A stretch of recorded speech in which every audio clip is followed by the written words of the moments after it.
दोस्तों, स्वागत है आप सबका मेरे यूट्यूब चैनल कॉमर्स में। आज हम कैपिटल रिडक्शन की जो सीरीज़ है उसका 5th प्रैक्टिकल क्वेश्चन देखेंगे। ये प्रोबेबली लास्ट प्रैक्टिकल क्वेश्चन रहेगा। इस प्रैक्टिकल क्वेश्चन में एडजस्टमेंट भी नए हैं, तो आप ये जो वीडियो है उसको ध्यान से देखना, तो आपको सारे एडजस्टमेंट जो है वो आसानी से समझ में आ जाएंगे। और हर बार की तरह इस जो प्रैक्टिकल क्वेश्चन है उसके जो पीपीटी के लिंक है वो मैं डिस्क्रिप्शन में दूंगा, तो आप अपने आप से भी वो आराम से कैलकुलेट कर पाए। तो आज का ये सम भी बहुत इंटरेस्टिंग होने वाला है, तो आप ये सम जो है यानी कि प्रैक्टिकल क्वेश्चन वो पूरा देखना। तो चलिए शुरू करते हैं 5th practical question of capital reduction. और अगर आपने मेरे प्रीवियस वीडियो नहीं देखे हैं जो कैपिटल रिडक्शन पर है, और जो मैंने 4 सम यानी कि 4 प्रैक्टिकल क्वेश्चन पहले करवाए हैं, अगर आपने वो नहीं देखे हैं तो आप भी वो मेरे यूट्यूब चैनल में जाके वो प्रैक्टिकल क्वेश्चन जो है वो देख सकते हैं। तो चलिए शुरू करते हैं आज का ये वीडियो और 5th प्रैक्टिकल क्वेश्चन देखते हैं कैपिटल रिडक्शन का।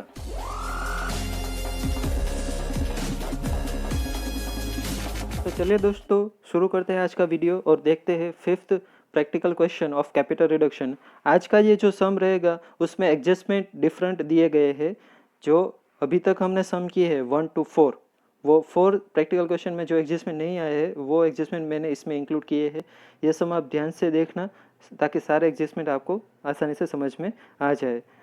बैलेंस शीट देखते हैं। Champaklal limited whose balance sheet as on 31st March 2016 is as given below. Liability side, equity share 1 lakh equity share of ₹20 each, 10 paid up. यहाँ पे unpaid जो रहेंगे वो 10 रुपीज़ रहेंगे, वो हमको ध्यान पे रखना है। और आउटर कॉलम 10 लाख रुपीज़ दिए गए हैं। अभी भी इक्विटी शेयर पे हम 10 रुपीज़ मंगा सकते हैं।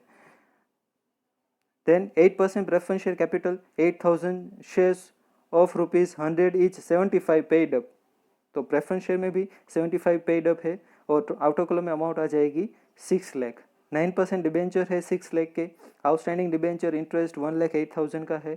Loan from IDBI bank company limited is 1,50,000 and outstanding interest thereon is 15,000. That is total 1,65,000 in outer column. Then after sundry debtors 69,000. अब असेट साइड देख लेते हैं।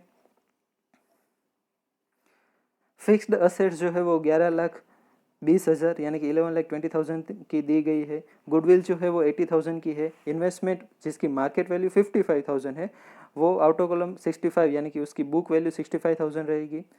स्टॉक जो है वो 6,80,000 का और डेटर्स जो है वो 1,20,000 के है। बेस रिसीवेबल 49,000 और प्रॉफिट एंड लॉस अकाउंट 4,28,000 के दिए गए हैं। Total of balance sheet is 25,42,000। Adjustment अगर हम देखें तो पहले इंफॉर्मेशन में हमको दिया गया है preference dividend is in arrear for 1 year, यानी कि प्रेफरेंस डिविडेंड जो है वो 1 साल से पे नहीं किया है। The following scheme of reconstruction is approved and adopted. First is preference share holder to give up their claim inclusive of dividend to the extent of 30% and balance to be paid off. ये adjustment आपको misguide कर सकता है।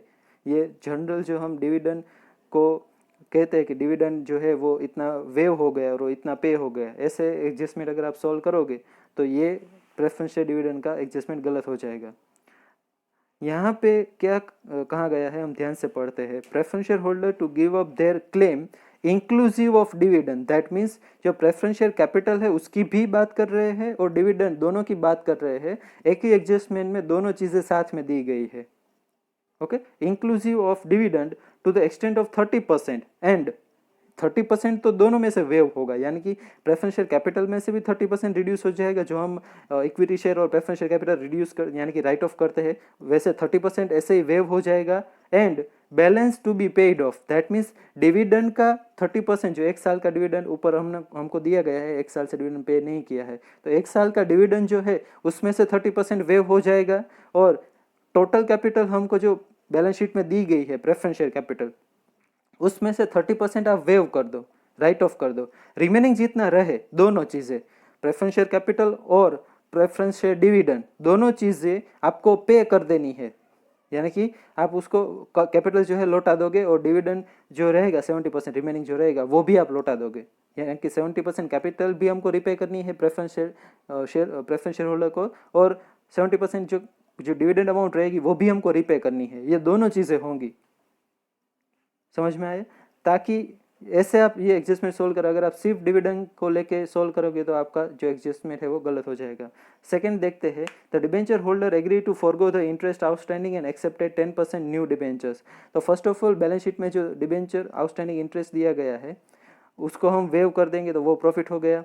Second thing, अभी जो 9% का debenture है उसको कन्वर्ट करके हम 10% का डिबेंचर कर देंगे। टोटल अमाउंट ऑफ डिबेंचर में कोई डिफरेंस नहीं आएगा, वो एज इट इज रहेगी, सिर्फ परसेंटेज चेंज होगा। ओके, सो उसके बाद थर्ड देख लेते हैं, IDBI company limited agree to give up 50% of their interest outstanding in consideration of their claim being paid off at once. यहाँ पे भी आपको ध्यान रखना है, IDBI कंपनी की लोन हमारे पास है, लाइबिलिटी साइड दी गई है, उसमें से कह रहे हैं कि 50% उसका जो इंटरेस्ट है वो वेव कर दे। उसका आउटस्टैंडिंग इंटरेस्ट भी IDBI में जो लोन है उसकी इन्फॉर्मेशन में दिया गया है, तो इंटरेस्ट की 50% अमाउंट ऑफ वेव कर दोगे, 50% जो है वो पे करोगे। क्लियर? तो 50% इंटरेस्ट की अमाउंट भी आप पे करोगे और साथ ही साथ कैपिटल की अमाउंट भी पे करोगे, दैट इज सॉरी कैपिटल नहीं बट लोन की जो अमाउंट रहेगी वो भी आप रीपे कर दोगे। इसलिए उसमें कहा गया है 50% of their interest outstanding in consideration of their claim being paid off at once. आप उसका क्लेम अभी पे कर ही दोगे, यानी कि लोन जो है सारे के सारे रिपे कर दोगे, 50% जो इंटरेस्ट है वो वेव हो जाएगा, तो वो हमारे लिए बेनिफिट है, उसको कैपिटल रिडक्शन की क्रेडिट साइड लिखेंगे और रिमेनिंग 50% है जो हमको पे करना पड़ेगा।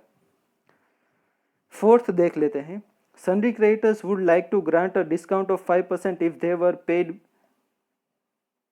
Of immediately. अगर सन्ड्री क्रेडिटर्स को हम पेमेंट कर देते हैं, उसका सन्ड्री क्रेडिटर्स की जो अमाउंट है उसको हम पे कर देते हैं, तो वो 5% डिस्काउंट हमको देंगे। क्लियर? तो इसका मतलब हमको क्रेडिटर्स सारे के सारे पे कर देने हैं, लेकिन 5% डिस्काउंट हमको मिलेगा, तो वो कैपिटल रिलेशन की क्रेडिट साइड आ जाएगा। रिमेनिंग क्रेडिटर्स की जो अमाउंट रहेगी वो हम पे कर देंगे। तो यहाँ पे मैं क्या समझता हूँ और अभी तक आपको क्या जो है उसमें आइडिया आया है कि फर्स्ट जो एडजस्टमेंट है उसमें सारे के सारे प्रेफरेंस शेयर कैपिटल में रिपे कर दूंगा, डिविडेंड भी पे करूंगा। थर्ड एडजस्टमेंट जो दिया गया है उसमें IDBI बैंक की लोन पे कर दूंगा और 50% इंटरेस्ट जो है वो वेव होगा, 50% पे हो जाएगा, तो लोन भी रिपे हो गई। फोर्थ एडजस्टमेंट में क्रेडिटर्स को रिपे कर देना है, उसमें 5% आपको डिस्काउंट मिलेगा। तो ऐसे आपको याद रखना है कि ये सारी चीज़ें आप preference share capital, IDBI bank की लोन जो है, क्रेडिटर्स है, ये सारे रिपे कर रहे हो, ऐसे आपको याद रखना है। फिफ्थ एडजस्टमेंट देखते हैं, 25% of total sundry debtors to be written off. Sundry debtors जितने दिए गए हैं उसमें से 25% राइट ऑफ कर देंगे। ये कंपनी के लिए एक्सपेंसिव, क्योंकि अब डेटर के पास से उतनी अमाउंट नहीं मिलेगी, तो कैपिटल रिडक्शन की डेबिट साइड आएगा। सिक्स देख लेते हैं, intangible assets and fictitious assets are to be written off. Goodwill, patent, trademark, advertisement, suspense account and so on जो है वो सारे के सारे हमको जो है राइट ऑफ करने हैं। जो भी दिया गया हो बैलेंस शीट में वो सारे हम राइट ऑफ करेंगे। सेवंथ जो है, fixed assets to be written down by 14,000। Fixed assets में से हमको 14,000 रुपीज़ रिड्यूस करने हैं, बाय वर्ड यूज़ किया गया है। अगर टू वर्ड यूज़ होता तो वैल्यू उतनी रखते, बाकी की अमाउंट रिड्यूस करते, लेकिन रिटर्न डाउन बाय 14,000 दिया गया है, दैट मीन्स उतनी आप रिड्यूस करोगे। फिक्स्ड असेट्स जो है उसमें से 14,000 माइनस कर देंगे और ये राइट ऑफ कर रहे हैं, इसलिए कैपिटल रिडक्शन की डेबिट साइड आ जाएगा। एट्थ देखते हैं, investment to be reflected at their market price. उसकी मार्केट वैल्यू 55,000 है, बुक वैल्यू 65,000 है, तो मार्केट वैल्यू से शो करेंगे तो 10,000 का हमको लॉस होगा, तो वो 10,000 का लॉस जो है वो कैपिटल रिडक्शन के डेबिट साइड, और 55,000 जो मार्केट वैल्यू से हम शो करेंगे वो न्यू बैलेंस शीट में लिखेंगे। नाइन्थ जो है वो अलग एडजस्टमेंट है। अभी तक हमने जो फोर सम किए हैं वो फोर सम में कहीं पे भी रिकंस्ट्रक्शन एक्सपेंस नहीं दिए गए थे, यहाँ पे दिए गए हैं। कॉस्ट ऑफ रिकंस्ट्रक्शन इज 3,350, तो ये 3,350 कंपनी के लिए एक्सपेंस है रिकंस्ट्रक्शन के लिए, यानी कि कैपिटल रिडक्शन के लिए, तो उसको हम कैपिटल रिडक्शन की डेबिट साइड लिखेंगे। और दूसरा जो है वो कैश में से भी इतने रुपीज़ जो है वो माइनस होंगे, क्योंकि कैश में हम पे कर रहे हैं, इसलिए उसकी जर्नल एंट्री भी हम देखेंगे। 10th एडजस्टमेंट देखते हैं, necessary amount required to implement the scheme to be obtained by reducing the equity share capital.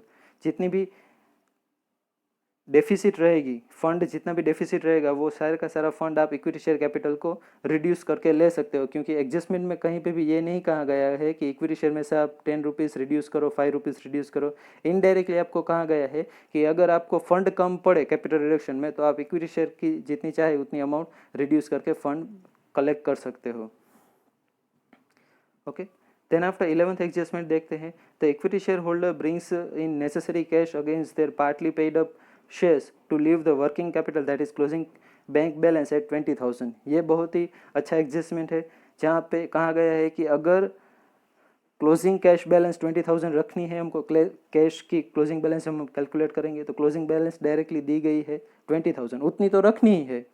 20,000 रखने के लिए और बाकी सारे कैश के ट्रांजेक्शन हम करेंगे तो उसमें जितना कैश पे होगा, जहाँ पे भी रिसीव होगा, वो सारा चेक करके अगर कैश कम पड़ रहा है 20,000 क्लोजिंग बैलेंस रखने के लिए, जितना भी कैश चाहिए होगा वो हम इक्विटी शेयर से ला सकते हैं, इक्विटी शेयर होल्डर के पास से मंगा सकते हैं। क्यों? क्योंकि 20 रुपीज़ फेस वैल्यू के शेयर में से हमने 10 रुपीज़ ही पेड अप अभी की है, तो 10 rupees still you can get from share holders, तो 10 रुपीज़ तक आप मंगा सकते हो।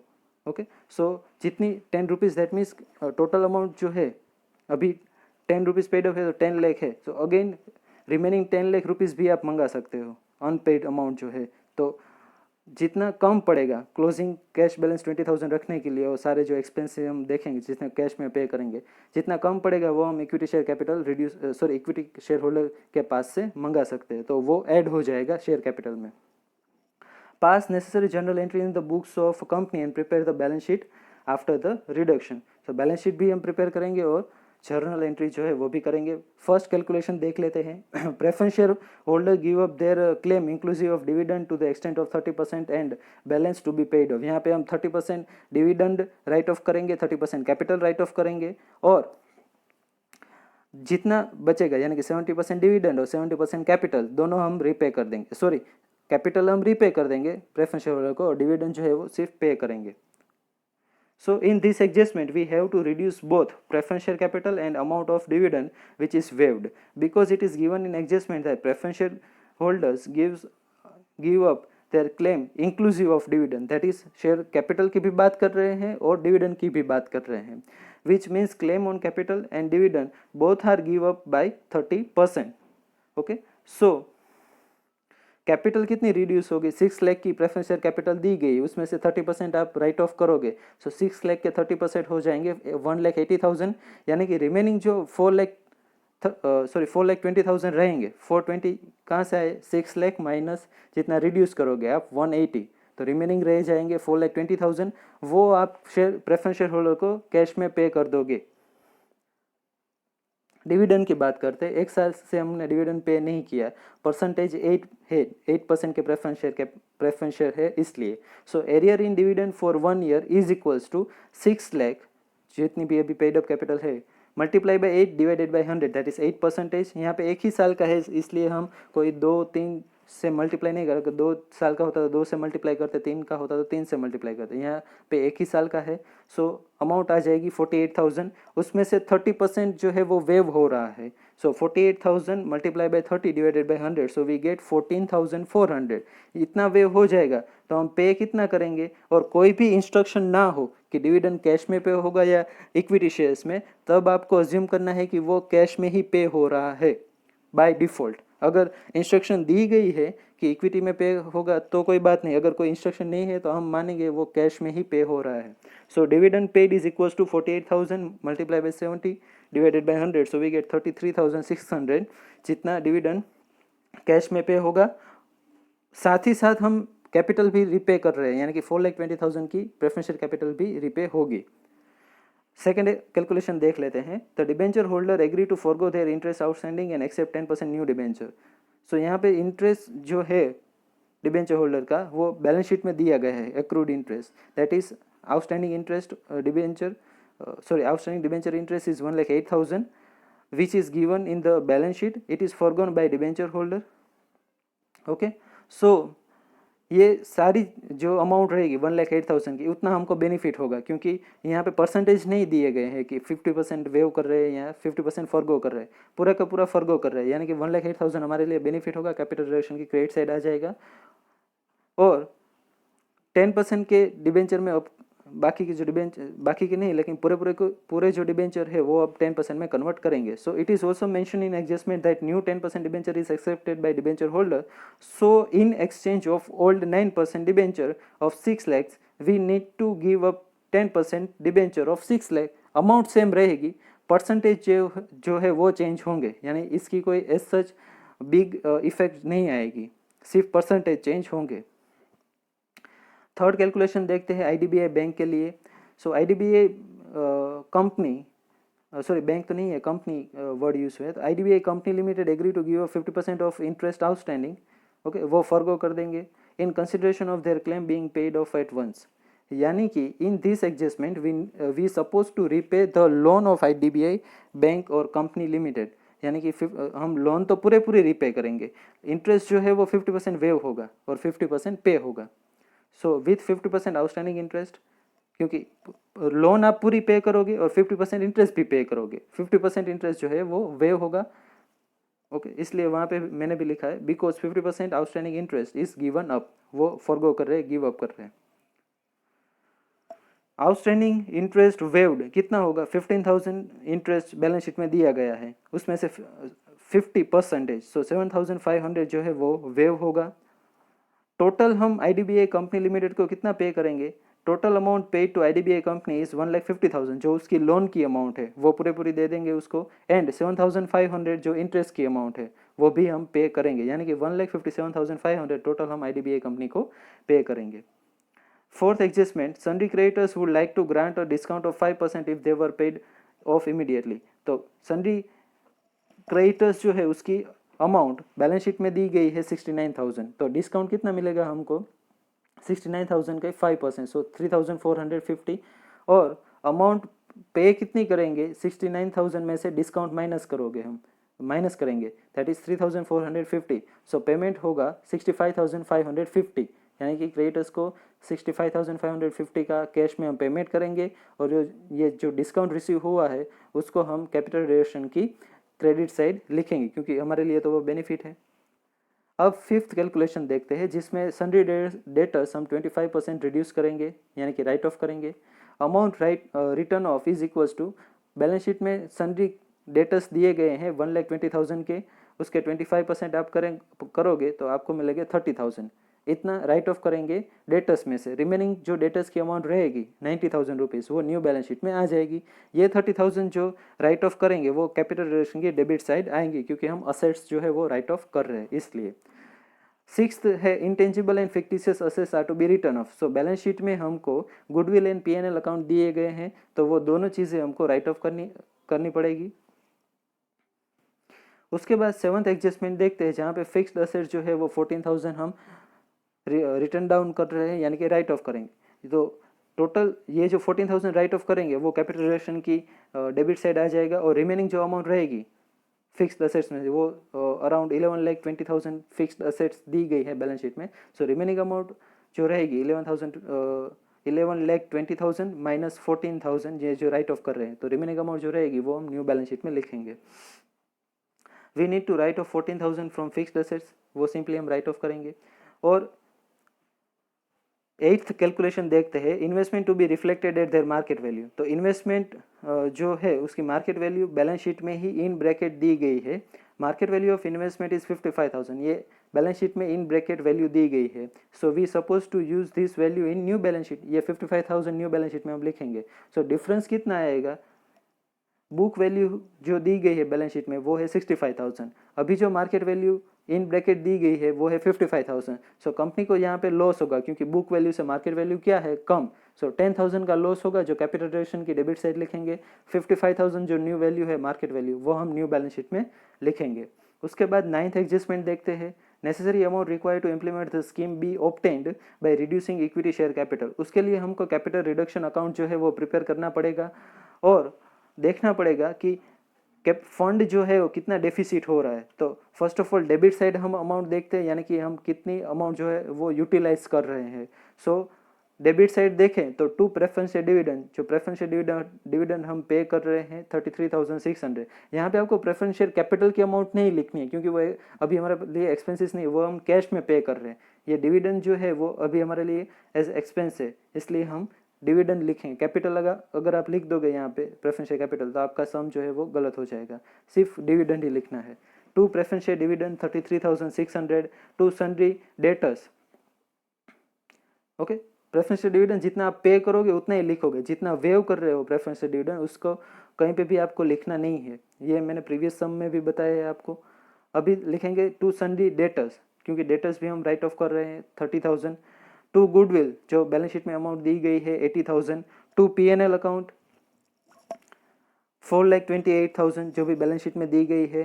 टू फिक्स्ड असेट्स 14,000, क्योंकि एक एग्जाम में कहाँ है 7th कैलकुलेशन जो हमने किया उसमें इंफॉर्मेशन थी कि 14,000 फिक्स्ड असेट्स हमको राइट ऑफ करनी है। उसके बाद जो है वो इन्वेस्टमेंट में 10,000 का लॉस हो रहा है, सो 10,000 इन्वेस्टमेंट में लिखेंगे। और टू रिकंस्ट्रक्शन एक्सपेंस, जैसे कि मैंने कहा था रिकंस्ट्रक्शन एक्सपेंस आ जाएंगे कैपिटल डायरेक्शन की डेबिट साइड, तो वो भी लिखेंगे 3,350। इसकी जर्नल एंट्री क्या होगी रिकंस्ट्रक्शन की, capital reduction account debit to reconstruction expense account, ऐसी जर्नल एंट्री जो है वो रहेगी। फिर आ जाते हैं क्रेडिट साइड, जिसमें हम प्रेफरेंशियल कैपिटल रिड्यूस कर रहे हैं, यानी कि राइट ऑफ कर रहे हैं। जितनी हम राइट ऑफ करें, रीपे तो करेंगे ही, लेकिन जो जितनी कैपिटल राइट ऑफ आप कर रहे हो वो कंपनी के लिए बेनिफिट होगा, तो इसलिए हम लिखेंगे बाय प्रेफरेंशियल कैपिटल 1,80,000। जो IDBI कंपनी अपना इंटरेस्ट, लोन का जो इंटरेस्ट वेव करेगी उतना हमको बेनिफिट होगा। So by interest waived on IDBI loan 7,500। उसके बाद सन्ड्री क्रेडिटर्स भी हमको 5% डिस्काउंट दे रहे हैं, so by sundry creditors account 3,450। Okay, इतनी जो है इनकम हमें होगी। नहीं है हमारे पास अभी जनरल रिजर्व है, ना तो हमारे पास कोई कैपिटल रिजर्व है या कुछ P&L अकाउंट का प्रॉफिट है, तो और कोई जो अमाउंट है वो क्रेडिट साइड हम नहीं लिख सकेंगे, ना कोई असेट्स हमने सोल्ड की है तो हमको प्रॉफिट होगा। सो ऐसी कोई चीज़ अभी यहाँ पे आएगी नहीं। आप डेबिट साइड का टोटल करोगे तो आपको टोटल मिलेगा 5,98,950। इतना आपने जो है कैपिटल डायरेक्शन में यूटिलाइज किया, और फंड उसको जो डेबिट साइड का टोटल आया 5,98,950, उसको आप क्रेडिट साइड लिखोगे 5,98,950। उसमें से आप प्रेफरेंशियल कैपिटल के 180, फिर IDBI के 7,500 और सन्ड्री क्रेडिटर्स के 3,450 माइनस करोगे, सो रिमेनिंग बैलेंस आएगी 3 लाख रुपीज़। इसका मतलब ये हुआ कि कंपनी को अभी 3 लाख रुपीज़ का और फंड चाहिए अगर कैपिटल डायरेक्शन की स्कीम इंप्लीमेंट करनी है तो एडजस्टमेंट में कहा गया है कि जितना भी फंड नेसेसरी होगा वो आप इक्विटी शेयर कैपिटल रिड्यूस करके ले सकते हो। सो आप जो डिफरेंस 3 लाख रुपीज़ है वहाँ पे लिखोगे बाय इक्विटी शेयर कैपिटल। इसका मतलब ये हुआ कि हमको इक्विटी शेयर कैपिटल में से 3 लाख रुपीज़ माइनस करने पड़ेंगे, क्योंकि हम उसको यहाँ पे राइट ऑफ कर रहे हैं इसलिए। तो ये तो इक्विटी शेयर कैपिटल में से माइनस होंगे। ओके, तो ऐसी इस तरीके से आप कैपिटल डायरेक्शन अकाउंट प्रिपेयर करेंगे और नेसेसरी अमाउंट जो है फंड के लिए वो फाइंड आउट करेंगे। उसके बाद 10th कैलकुलेशन देख लेते हैं क्लोजिंग बैलेंस ऑफ कैश के लिए। उसमें क्या कहा गया है कि आपको कैश की क्लोजिंग बैलेंस 20,000 रखनी है। जितनी भी अमाउंट आपको नेसेसरी हो वो आप इक्विटी शेयर होल्डर से मंगा सकते हो, क्योंकि अभी इक्विटी शेयर कैपिटल अनपेड है। 10 रुपीज़ पेड है, total capital 10 lakh, face value उसकी 20 है, यानी कि 50% पेड है। तो अभी अभी भी आप उससे 10 रुपीज़ पर शेयर के बेस पे और 10 लाख रुपीज़ आप मंगा सकते हो। सो कैश अकाउंट में 10 लाख रुपीज़ तक बैलेंस आप मंगा सकते हो अगर चाहे तो, लेकिन उतना पूरा 10 लाख रुपीज़ हमको ज़रूर नहीं पड़ेगी, उतनी ज़रूरत नहीं रहेगी। देखते हैं कैश अकाउंट प्रिपेयर करके अभी कितनी ज़रूरत रहती है। So debit side and credit side, debit side जितना भी कैश रिसीव होगा वो आप लिखोगे, और क्रेडिट साइड जितना आप पे करोगे वो लिखोगे। तो डेबिट साइड देखें, सो टू बैलेंस ब्रॉट डाउन, जो बैलेंस शीट में ओपनिंग बैलेंस दी गई हो वो लिखेंगे, लेकिन यहाँ पे कैश की कोई बैलेंस दी नहीं गई है। उसके अलावा पूरे प्रैक्टिकल क्वेश्चन में कोई भी ट्रांजैक्शन ऐसा नहीं है जिसमें मुझे कैश रिसीव्ड हुआ हो, यानी कि मैंने असेट सेल की हो और XYZ कोई डेटर्स ने मुझे रुपीस दिए हो, ऐसा कोई कुछ भी ट्रांजैक्शन नहीं है। तो डेबिट साइड और कुछ नहीं आएगा। ये जो इक्विटी शेयर कैपिटल है वो आपको अभी नहीं मिलेगा। अभी आप क्रेडिट साइड पे आ जाओगे, उसमें लिखोगे बाय प्रेफरेंस शेयर डिविडेंड, क्योंकि आप वो कैश में पे कर रहे हो। Preference share dividend 33,600। उसके बाद आप लिखोगे बाय इंटरेस्ट ऑफ IDBI, क्योंकि आप IDBI लोन के इंटरेस्ट भी पे करोगे कैश में, जो आ जाएगा 7,500।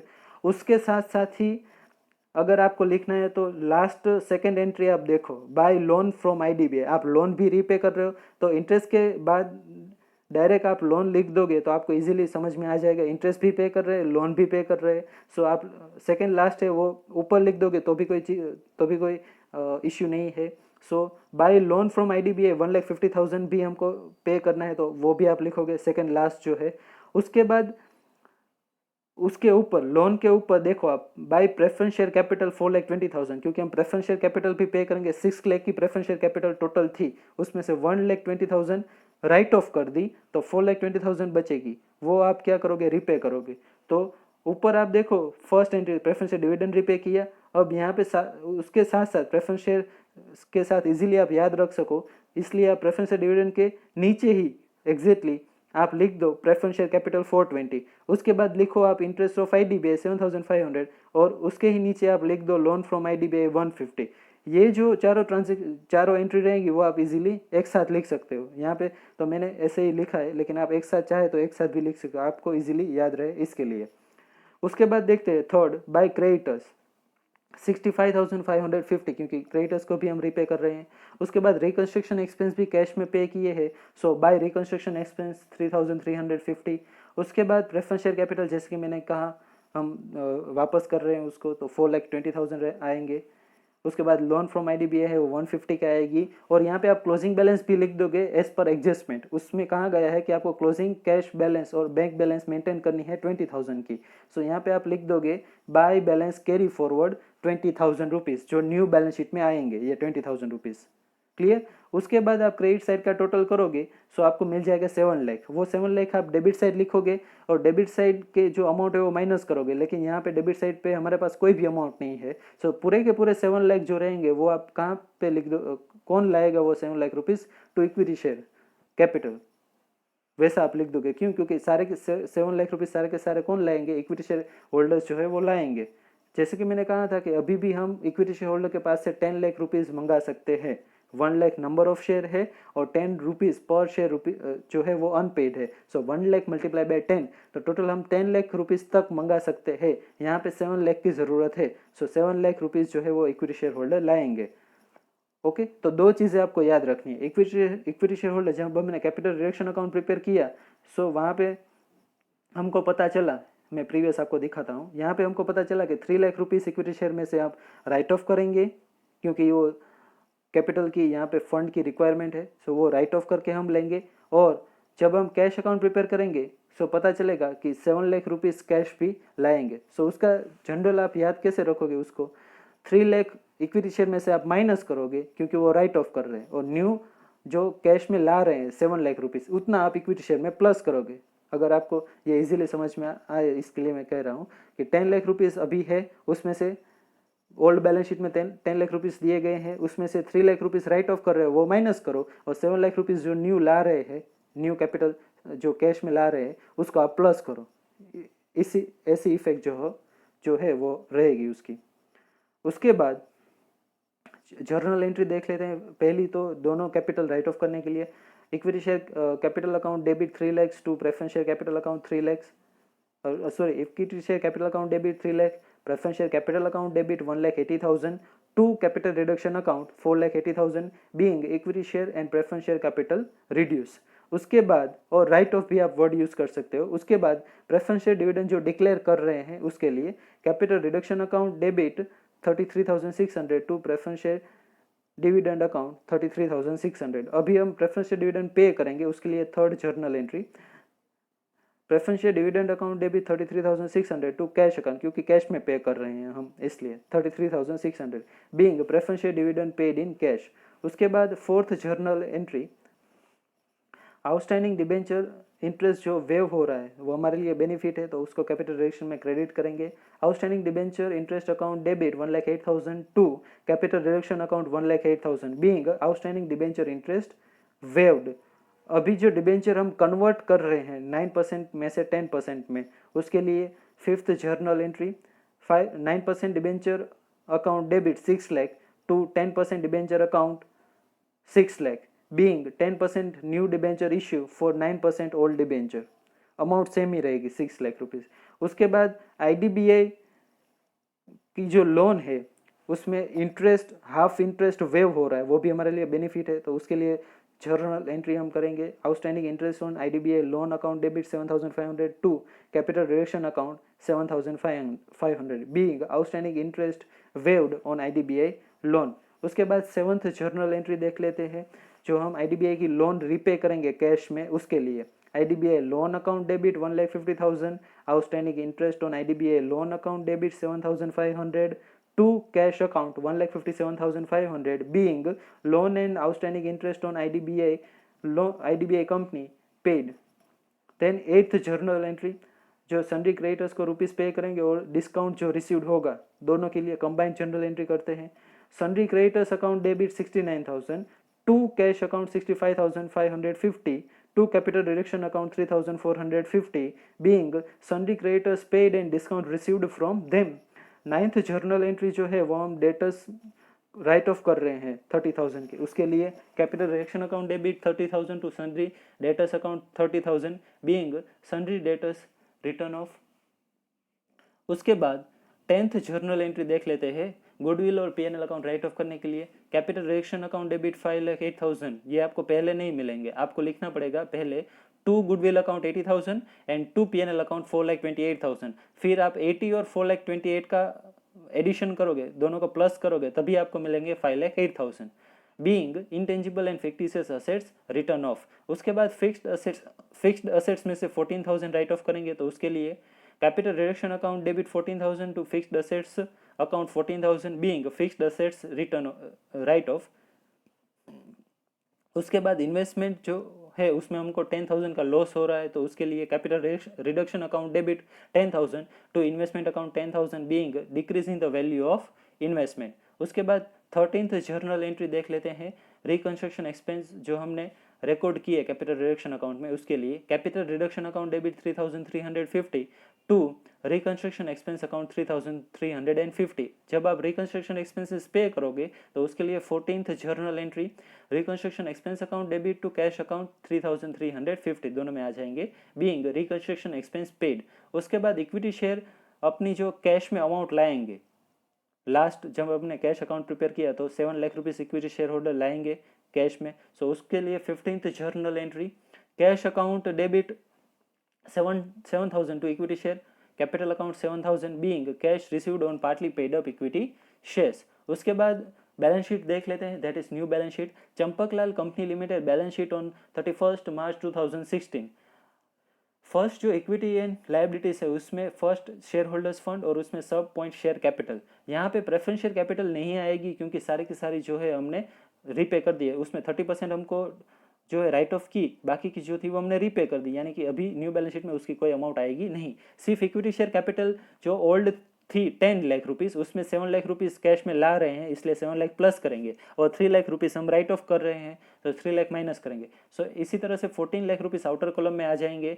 रिजर्व एंड सरप्लस हमारे पास कोई है नहीं, सो मेन सेकंड पॉइंट जो है वो है नॉन करंट लायबिलिटीज। 9% के डिबेंचर हम 10% में कन्वर्ट कर रहे हैं, इसलिए यहाँ पे आप 10% डिबेंचर ऐसा लिखोगे, अमाउंट सेम रहेगी 6 लाख। उसके बाद थर्ड आएगा करंट लायबिलिटीज, लेकिन क्रेडिटर्स भी हमने रीपे कर दिए हैं, क्रेडिटर्स को फुल पेमेंट हमने कर दिया है, 5% डिस्काउंट मिला था लेकिन हमने फुल पेमेंट कर दिया उसको, और उसके अलावा हमारे पास कोई भी करंट लायबिलिटीज नहीं थी, तो अभी यहाँ पे कुछ भी नहीं आएगा। सो 14 लाख प्लस 6 लाख, सो 20 लाख इक्विटी और लायबिलिटी साइड का टोटल होगा, इक्विटी और लायबिलिटी का जो है वो टोटल होगा। उसके बाद असेट्स देख लेते हैं, जिसमें नॉन करंट असेट्स और फर्स्ट जो ए सब पॉइंट है उसमें टेंजिबल असेट्स। टेंजिबल असेट्स में हमारे पास एक ही टेंजिबल असेट्स है, फिक्स्ड असेट्स, जो जिसकी वैल्यू ओल्ड बैलेंस शीट में 11,20,000 दी गई थी, उसमें से 14,000 हमको राइट ऑफ करने थे, सो आउटर कॉलम में आ जाएंगे 11,06,000। इंटेंजिबल असेट्स, गुडविल तो हमने राइट ऑफ कर दी तो वो बी पॉइंट में कुछ भी नहीं आएगा। फिर सेकंड जो है इन्वेस्टमेंट 65,000 के थे लेकिन मार्केट वैल्यू 55 थी जो हमको कंसिडर करनी थी, तो यहाँ पे 55 ही कंसिडर करेंगे। थर्ड जो है करंट असेट्स में स्टॉक है, स्टॉक में कोई भी इंक्रीज डिक्रीज नहीं है, so as it is old में थी वही हम न्यू में लिख देंगे 6,80,000। डेटर्स 1,20,000 के थे, उसमें से 30,000 हमने रिड्यूस किए, सो 90,000 आउटर कॉलम में आ जाएंगे। बिल्स रिसीवेबल 49,000 के जो ओल्ड में थे वही न्यू में आएंगे। कैश जो एडजस्टमेंट में कहा गया था कि 20,000 आपको क्लोजिंग कैश बैलेंस रखनी है, इसलिए हमने कैश अकाउंट भी प्रिपेयर किया था, तो वो 20,000 की क्लोजिंग कैश बैलेंस यहाँ पे आ जाएगी। इसी तरीके से आप असेट साइड का टोटल करोगे तो आपको 20 लाख रुपीस मिल जाएंगे। ओके, तो ये सम जो है उसमें एडजस्टमेंट भी न्यू है, तो आप ध्यान से कैलकुलेट करना ताकि आपको सही तरीके से समझ में आ जाए। Okay, thank you for watching. उम्मीद करता हूँ दोस्तों आज का ये वीडियो आपको आसानी से समझ में आ गया होगा। जो प्रैक्टिकल क्वेश्चन था उसमें कोई डाउट नहीं होगा। फिर भी अगर कोई क्वेरी और कोई डाउट है तो आप मुझे कमेंट सेक्शन में पूछ सकते हो। नेक्स्ट लेक्चर और वीकेंड से जो नेक्स्ट वीडियो रहेगा मेरा, वो फाइनल अकाउंट्स ऑफ कंपनी पे रहेगा। हम फाइनल अकाउंट्स ऑफ कंपनी जो है वो नेक्स्ट वीडियो से स्टार्ट करने वाले हैं। उसके भी मैं जो है प्रैक्टिकल क्वेश्चन कराऊंगा, जैसे मैंने कैपिटल रिडक्शन के कराए थे। तो मेरा जो नेक्स्ट वीडियो आएगा वो रहेगा फाइनल अकाउंट्स के बेस पे। ओके, तो वो भी ज़रूर देखना। तो चलिए दोस्तों, मिलते हैं नेक्स्ट वीडियो में, तब तक के लिए शुक्रिया।